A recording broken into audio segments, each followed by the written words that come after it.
Christopher Columbus, Re-examining His Contribution to History, by Ellie MONTAGU. Introduction. I'll be talking about Christopher Columbus, and if people's views on him has changed over the years, and if so, why. There are certain qualities an explorer should have, such as being courteous to new people, diplomatic in their approach to the new countries, and most importantly, the love for discovery and exploration. All throughout history, explorers have helped us learn new things about the world we live in.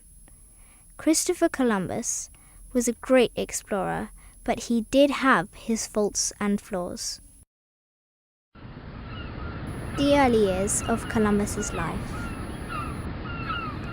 Christopher Columbus was born in a small town called Genoa, sometime between August and October 1451. He lived there with his father, mother, and 4 younger siblings. The second oldest, Bartholomew, longed for the sea just as much as his elder brother. His father, whose name was Domenico Columbus, worked as a weaver, as well as a small-time merchant in Genoa, the capital of an independent Italian republic. Its ships traded with many other regions accordingly. Genoa's boats came through the port often. For this reason, Columbus learned how to handle boats at an early age. When he turned 25, he set off with his brother, Bartholomew, to work as a crew member in Cape St. Vincent.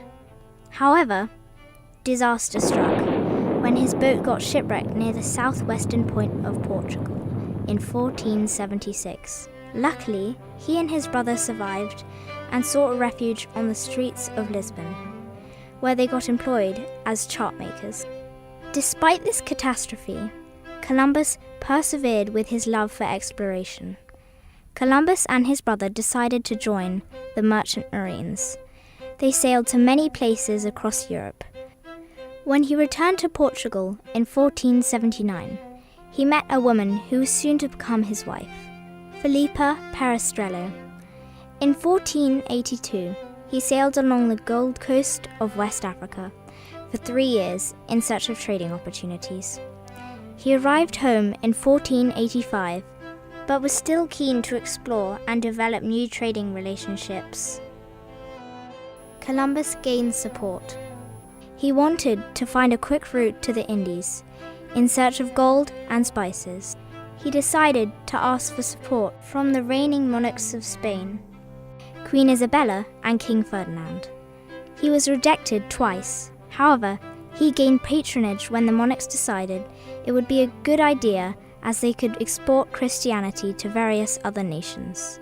In order to proceed with this hazardous expedition, Columbus received 3 ships, the Pinta, the Nina, and the Santa Maria.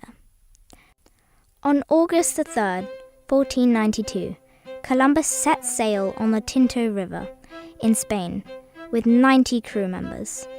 He sailed on the Santa Maria with the other 2 ships trailing behind him. They left on a promising start, but after 59 days of sailing, they hadn't once spotted land. The crew was getting frustrated and started to lose hope. So Columbus decided to make a promise.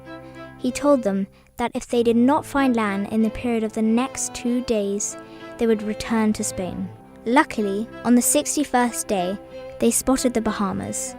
Shortly after, they found an array of islands, which is now what we call the Caribbean, where they searched the islands for anything of value: precious stones, pearls, spices, gold, and silver.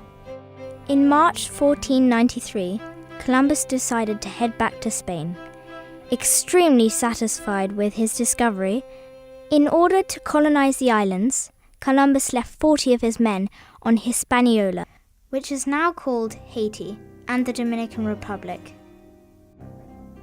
After 6 months, Columbus decided to return to the Americas. When he arrived, he saw that the settlement he had made in March had been destroyed. He ordered his 2 brothers, Diego and Bartholomew, parts of his crew, and hundreds of enslaved indigenous people to rebuild the settlement. Columbus thought it would be a good idea to send 500 of his slaves to Queen Isabella to show his progress in colonization of the islands. Isabella was shocked and disgusted, as all the people he found were considered Spanish subjects. So, she would not have them treated in this atrocious way. In the year 1500, it was seen that Columbus could not govern the new people of Spain correctly, and was arrested and returned to Spain for his horrible misconduct. 2 years later, after begging King Ferdinand, Columbus was allowed to make one more trip to his discovery. On his final journey, he discovered Panama. Unfortunately, they were attacked by the natives, and Columbus was forced to leave 2 of his ships there and return to Spain. Shortly after his return, Columbus sadly died of old age in 1506. But his life of discovery is still celebrated today across America. Columbus's impact on the world. Christopher Columbus's discovery was world-changing and set the path for history. It helped us to test theories of the world's geographical layout. It was then known that the only way you could reach the Indies was to sail south, and that this route was risky and extremely dangerous. While Columbus had other ideas. He thought if you sailed west, it would be quick and easy to reach their destination. But his idea had a flaw of which he did not know, and it would change history forever. America stood between him and his goal. The journey took a lot longer than he had originally thought, as his crew started to complain and Columbus started to worry. Luckily, they soon found land, but it turned out that his calculations were indeed wrong, and his idea of the world was a lot smaller than what it really is. This was an unexpected discovery which provided new details about the Earth. At the same time, they had not just found the Indies, but a completely different continent. This was a whole new exploration altogether that brought on a new chapter of life. The new countries they found were unknown to the rest of the world, so therefore there were many crops, spices, and different cultural traits to analyze and share across the rest of the world. This was a huge exploration into Native American culture.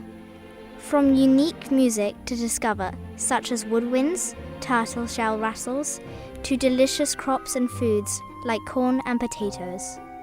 His exploration wasn't only exciting for the rest of the world, but arguably too for the natives. They hadn't known or made any connections between other countries, or most likely that they even existed, until this crucial expedition that opened up a new world of possibilities. They could see other cultures, crops, and people which they might not have been able to discover for possibly hundreds of years, if it wasn't for Columbus and all the people who helped him along the way. Modern-day thoughts on Columbus. On the other hand, Columbus may be perceived as reckless and ignorant. Various articles suggest this because he provoked disaster by killing the people he did. Columbus and his crew caused a massive environmental problem. It is said that the deaths of the natives caused climate cooling. This was because of the farming in America could not go on, resulting in lower CO2 emissions. This period of time was similar to what historians and geographers called the Great Dying, which happened 251 million years ago. In addition, we also get these impressions of ignorance when he sailed across the Atlantic, bringing many diseases such as smallpox, measles, and influenza. These are all terrible illnesses which were unknown to the natives. Therefore, they could not treat the people who were ill, resulting in the death of hundreds of thousands of innocent Native Americans, with some saying up to 90% of the natives could have died. In modern-day life, only 44 of the states in the USA celebrate Columbus Day, while the other 6 states and 130 cities celebrate Indigenous Peoples Day. This is quite remarkable, for it takes a lot to declare a holiday and more to take one away, which has been there for more than 48 years. Conclusion.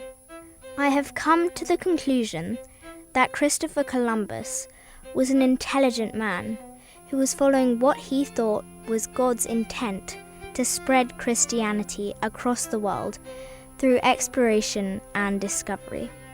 What I do not agree with was his attempt to colonize South America, enslaving the people just because he sailed to their land and claimed it for Spain is unacceptable.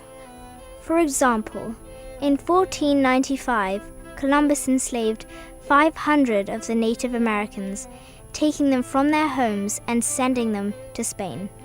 People, including the monarchs themselves, disapproved of this and thought it was appalling. For this reason, he was imprisoned in the year 1500. Nevertheless, Columbus's discoveries were extremely significant for modern history and set the future of the American continent and the development of the new nations and cultures. However, it must be recognized that this came at a cost, and particularly so for the indigenous people of America.